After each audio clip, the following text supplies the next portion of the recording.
श्री गणेशाय नमः, श्री राजेश्वर भगवान नमः, श्री रामदेव जी नमः। श्री कुलदेवी ब्राह्मणी माता जी की असीम कृपा से मोका कड़वी चौधरी गांव हरमो ढूंढ में पधारे हुए सभी मेहमानों का तहे दिल से हार्दिक स्वागत एवं अभिनंदन करता है। ढूंढ ढूंढी जी युवराज पटेलरी। Present by MBS Film Studio, Jaisalmer, Dr. Nandarji Gandhi, Jaisalmer. Come on!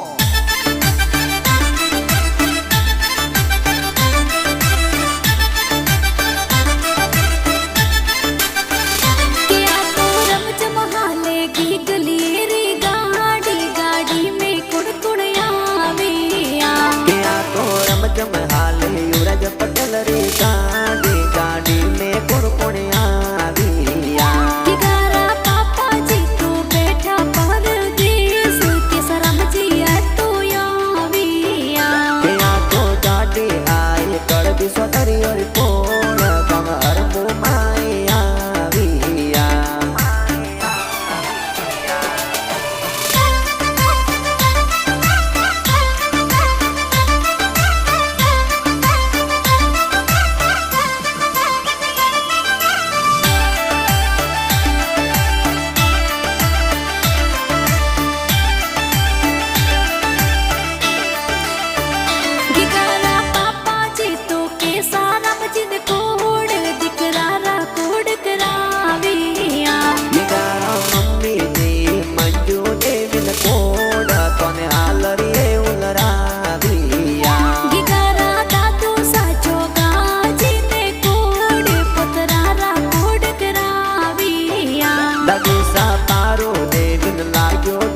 સોદરીઓ રી પોળે તમે હરમું